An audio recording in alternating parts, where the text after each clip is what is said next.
Maglilingkod sa bawat Pilipino at magbibigay ng tamang impormasyon para sa tahimik at maayos na Pilipinas. Police News Network, alagad ng batas, tagapagtaguyod ng balitang pulis, sandigan ng mamamayan, patnubay ng katotohanan. Kampo Krame, maghahatid ng pinakahuling kaganapan at nagbabagang balita. Ito ang PNN Police News Network. At ngayon, ang inyong mga tagapagbalita.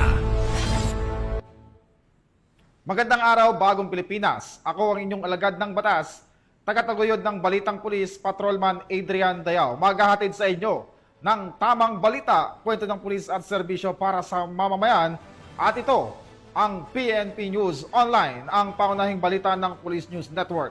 Alagad ng batas, tagataguyod ng Balitang Pulis.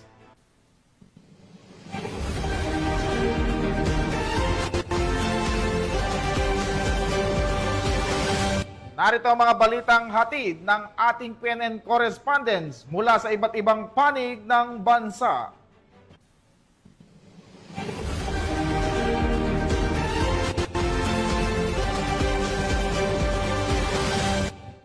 Ngayong unang araw ng Mayo, kaisa ang Police News Network sa paggunita ng Labor Day, isang mahalagang selebrasyon ng lakas, sipag at dedikasyon ng bawat manggagawang Pilipino.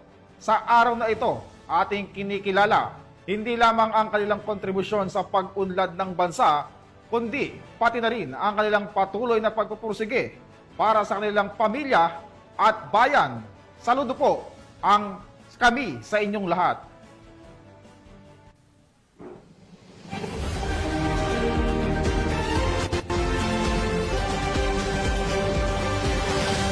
Para sa unang balita, mahigit 1 milyong pisong halaga ng iligal na droga ang nasabat mula sa isang sospek sa ikinasang bypass operation ng kapulisan sa Balangan City, Bataan. Ang buong detalye ng report mula kay Patrolwoman Janice Bulahaw. Umabot sa 1.7 milyon halaga ng shabu ang nasamsam sa matagumpay na operasyon laban sa ilegal na droga na isinagawa ng mga tauhan ng Balanga City Police Station at Philippine Drug Enforcement Agency ng Regional Office 3 sa Barangay Bagong Silang, Balanga City, Bataan. Kinilala ni Police Colonel Marites A. Salvadora, Officer in Charge ng Bataan Police Provincial Office, ang suspect na si alias Aldrin, 28 anyos na estudyante. Nakuha mula sa suspect ang marked money at ang hinihinalang shabu na may timbang na humigit kumulang 250 gramo. Dinala na sa Balanga City Police Station ang suspect kasama ang mga ebidensya habang inihahanda na ang mga dokumento para sa pagsasampa ng kasong paglabag sa Republic Act 9165 o ang Comprehensive Dangerous Drugs Act of 2002. Ayon kay Police Colonel Salvadora, ipinapakita ng tagumpay na ito ang aming walang humpay na pagsusumikap na sugpuin ang mga ilegal na aktibidad ng droga sa Bataan. Ang operasyong ito ay isinagawa bilang tugon sa direktiba ni Police Brigadier General Jean S. Fajardo, Regional Director ng Police Regional Office 3, na naglalayong paigtingin ang kampanya laban sa mga individual na sangkot sa ilegal na droga sa rehiyon. Patuloy namang magsasagawa ng mas pinaigting na operasyon ang Pro-3 upang matiyak ang kaligtasan ng publiko at masugpo ang kriminalidad. Mula dito sa gitnang Luzon, ako ang inyong PNN correspondent, Patrolwoman Janice Bulahaw. Alagad ng batas, tagataguyod ng balita. Maraming salamat sa iyo, Patrolwoman Bulahaw. Walang kawala sa batas ang isang binatilyo matapos itong mahuli ng PNP sa isinagawang bypass operation sa City of Iligan, Isabela. Nakibalita dyan si Patrolwoman Jerlyn Colico. Sa patuloy na kampanya laban sa iligal na droga, nahuli ng mga operatiba ng Ilagan Component City Police Station kasama ang Isabela Police Provincial Office, Provincial Intelligence Unit, Philippine Drug Enforcement Unit at sa koordinasyon ng Philippine Drug Enforcement Agency Isabela ang isang 18 taong gulang na lalaki sa bypass operation sa Barangay Purok 3, Barangay Fuyo, City of Ilagan, Isabela, bandang alas 10:40 ng gabi noong ika-25 ng Abril taong kasalukuyan. Kinilala ang suspect na si alias Kuis, 18 taong gulang, binata, laborer at residente ng Abar First, San Jose City, Nueva Ecija. Nakumpiska mula sa kanya ang mga sumusunod na ebidensya, isang piraso ng heat-sealed transparent plastic sachet na naglalaman ng iniinalang marijuana na may tinatayang bigat na higit kumulang 5 gramo at standard drug price na 600 pesos, isang piraso ng genuine 500 bill bypass money at isang unit ng Android cellular phone. Ang mga nakumpiskang ebidensya ay agad na minarkahan at inimbentaryo sa mismong lugar ng operasyon sa presensya ng mga kinatawan na sina Miss Ophel Elaine Dalit Turo mula sa Department of Justice at Barangay Captain Isabelo M. Cariaga ng Barangay Fuyu. Naharap ang suspect sa kasong paglabag sa RA 9165 o ang Comprehensive Dangerous Drugs Act of 2002. Patuloy ang Ilagan Component City Police Station sa walang humpay na kampanya laban sa iligal na droga para sa mas ligtas, maayos at progresibong komunidad tungo sa adhikain ng Livable City of Ilagan sa taong 2030. Mula dito sa Lambak ng Cagayan, ako ang inyong Police News Network Correspondent, Patrolwoman Jerilyn Polico, alagad ng batas, tagataguyod ng Balitang Pulis. Maraming salamat sa iyo, Patrolwoman Polico. Samantala, nakupiska ang mahigit 300,000 pisong halaga ng iligal na droga mula sa 2 sospek sa ikinasang operasyon ng PNP sa Daraga Albay. Tinutukan niya ni Patrolwoman Carmela Bianca. Kumpiskado ang tinatayang nasa 357,000 halaga ng illegal na droga sa matagumpay na buy-bust operation na isinagawa ng Daraga Municipal Police Station sa pagkikipag-ugnayan sa PDEA Regional Office 5 sa Purok 4, Barangay Tagas, Daraga Albay, nito lamang ika-27 ng Abril taong kasalukuyan.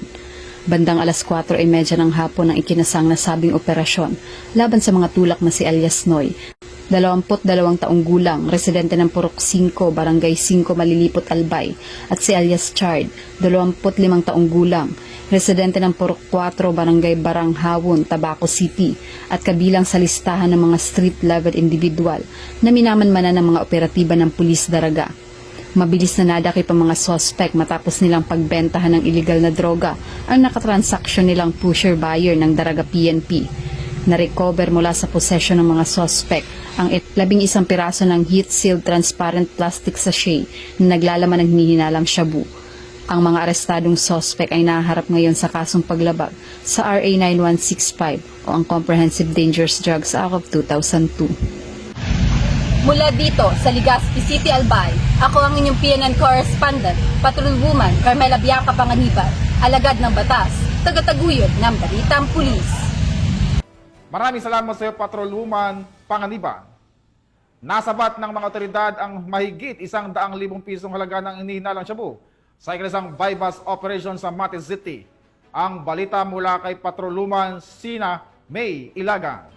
Nasabat ang tinatayang 102,000 halaga na hininal ng shabu mula sa isang high-value individual matapos isagawang buy-bust operation sa pangunguna ng Mati City Police Station at koordinasyon ng Philippine Drug Enforcement Agency sa Barangay Don Martin, Marundan, Mati City, nito lamang Abril taong kasalukuyan.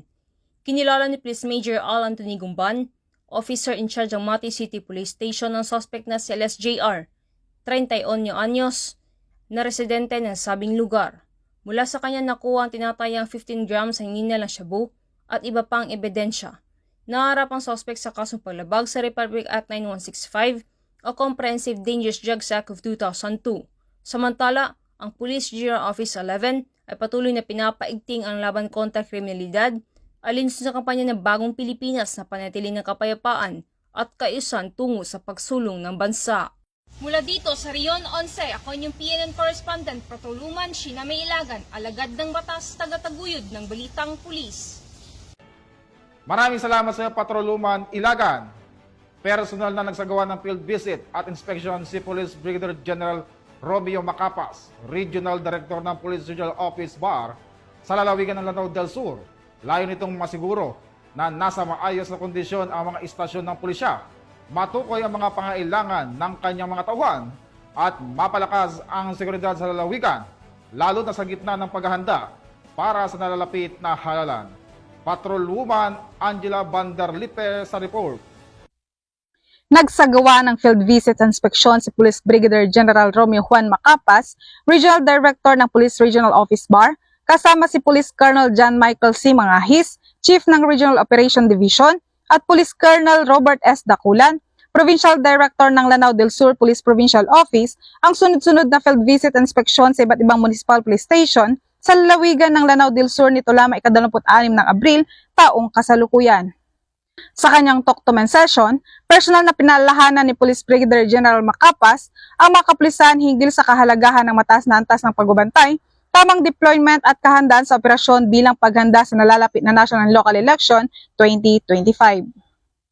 Binigyang din rin niya ang paggamit ng mga communication ability assets, siguruhin ang mahigpit na pagsunod sa mga checkpoint protocols, alinsunod sa mga resolusyon ng COMELEC, at itaguyod ang profesionalismo at tiwala ng publiko sa lahat ng aspeto ng tungkulin.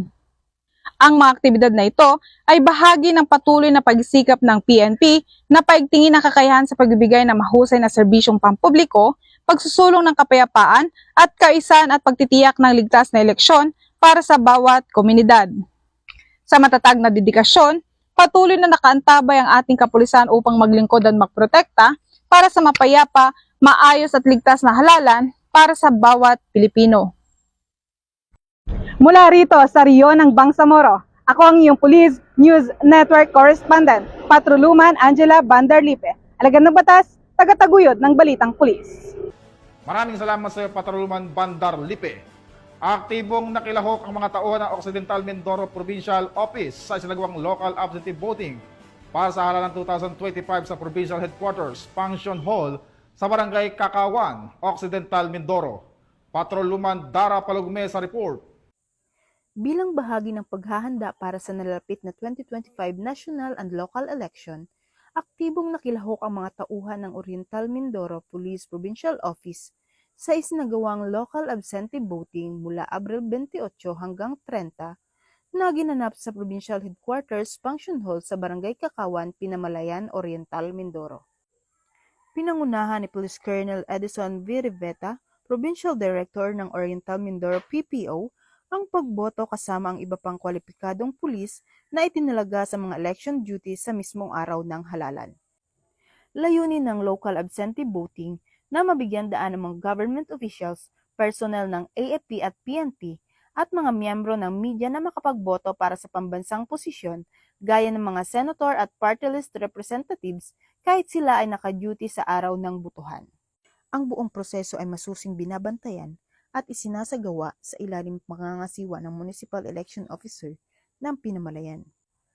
Ang aktibong partisipasyon ng buong hanay ng Oriental Mindoro PPO sa local absentee voting ay nagpapakita ng mataas na pagpapahalaga ng PNP sa karapatang bumoto ng bawat kasapi nito. Magsilbi rin itong huwarang halimbawa ng balansing pagtupad sa tungkulin at responsibilidad bilang mamamayan ng bansa. Mula dito sa home of the Police Eco Warriors, Calapan City, Oriental Mindoro, ako ang inyong PNN correspondent, Patrolwoman Dara Falongmi, alagad ng batas, tagataguyod ng Balitang Pulis. Maraming salamat sa iyo, Patroluman Palugme. Timbog naman ang isang lalaki na sangkot sa illegal na pagbebenta ng financial account online sa ikinasang entrapment operation ng Southern Police District Anti-Cybercrime Team sa Pasay City. Ang report mula kay Patroluman Mary Grace Artizuela. Arestado ang isang 26 anyos na lalaki sa inilunsad na entrapment operation ng Southern District Anti-Cybercrime Team, katuwang ang Pasay City Police Station at sa pakikipag-ugnayan sa Southern Police District Intelligence Division sa loob ng isang establishmento sa Pasay City. Ang operasyon ay resulta ng isinagawang cyber patrolling ng mga otoridad sa isang Facebook page kung saan namataan ang post ng suspect na nag-aalok ng kanyang financial account para ibenta. Matapos makipag-ugnayan ang mga operatiba sa suspect, agad na ikinasa ang entrapment operation na nagresulta sa kanyang pagkakaaresto matapos nitong tanggapin ang mark money mula sa nagpanggap na buyer. Nahaharap ang suspect sa kasong paglabag sa Anti-Financial Account Scamming Act o AFASA.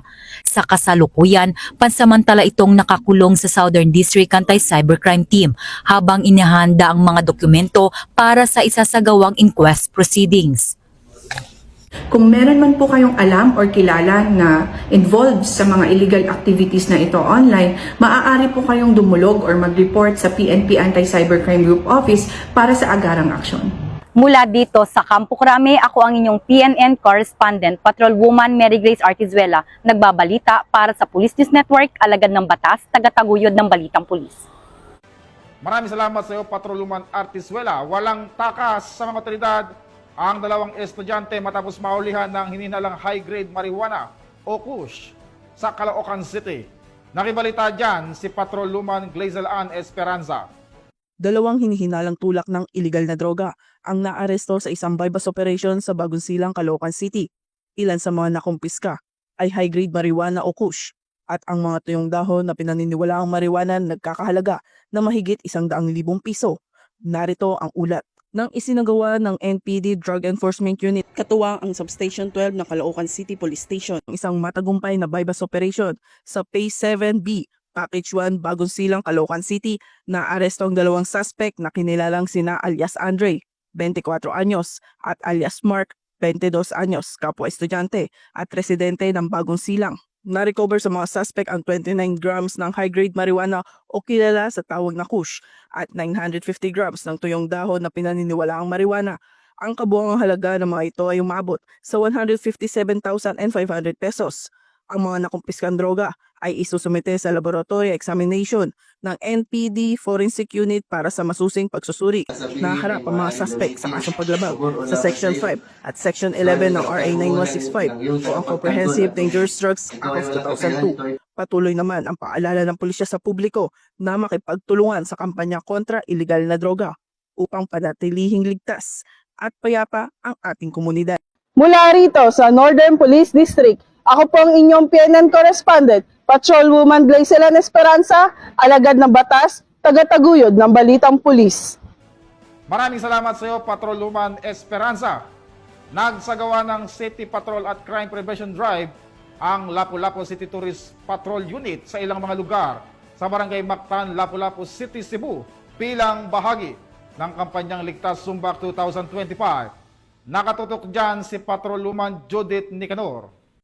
Patuloy ang inisyatibo ng Tourist Police Unit ng Lapu-Lapu City sa pagpapaiting ng seguridad bilang bahagi ng kampanya Ligtas Sumbak 2025 sa mga lugar sa Barangay Mactan, Lapu-Lapu City nito lamang Abril taong kasalukuyan. Pinangunahan ni Police Major Christopher C. Castro, hepe ng Tourist Police Unit, ang pagsasagawa ng Tourist Safety Patrol at target hardening measures sa mga nasabing lugar na itinuturing na mahalaga sa ekonomiya ng lungsod.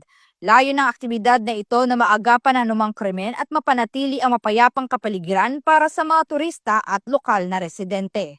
Bilang bahagi rin ng aktibidad, namahagi ang mga personnel ng mga flyers na naglalaman ng mahahalagang impormasyon tungkol sa kampanya kontra terorismo, anti-bombing, anti-bank robbery, anti-cybercrime, anti-kidnapping, pati na rin ang mga LCPO hotline numbers, Ligtas Sumbak 2025 reminders at mga patnubay mula sa COMELEC para sa nalalapit na halalan. Layunin ng mga akbang na ito na palakasin ang kamalayan ng publiko sa mga banta ng kriminalidad at upang bigyang kaalaman sila kung paano makakaiwas dito, lalo na sa mga mataong lugar at panahon ng bakasyon. Ang patuloy na presensya at inisyatibo ng mga kapulisan ay nagpapakita ng dedikasyon ng Lapu-Lapu City Police Office sa pagtataguyod ng isang ligtas, maayos at mapayapang komunidad para sa lahat. Mula dito sa Central Visayas, ako ang Police News Network Correspondent, Patrolwoman Judith Nicanor, alagad ng batas, tagataguyod ng balitang pulis. Maraming salamat sa iyo, Patrolwoman Nicanor. At yan po ang mga balitang nakalap ng ating PNN correspondents mula Luzon, Visayas at Mindanao. At sa ngalan po ng pamunuan ng Philippine National Police sa pangunguna ni Chief PNP Police General Romel Francisco Marbil at sa pangunguna ni President Ferdinand Bongbong Marcos Jr., kami maglilingkod sa bawat Pilipino at magbibigay ng tama at balanseng balita dahil dito sa bagong Pilipinas, ang gusto ng pulis, ligtas ka. Mula rito sa tanggapan ng tagapag-ugnay ng pambansang pulisya, ako ang inyong alagad ng batas, tagataguyod ng balitang pulis, ako po si Patrolman Adrian Dayao, maghahatid ng tamang balita, kwento ng pulis at serbisyo para sa mamamayan at ito ang PNP News Online. ang pangunahing balita ng Police News Network.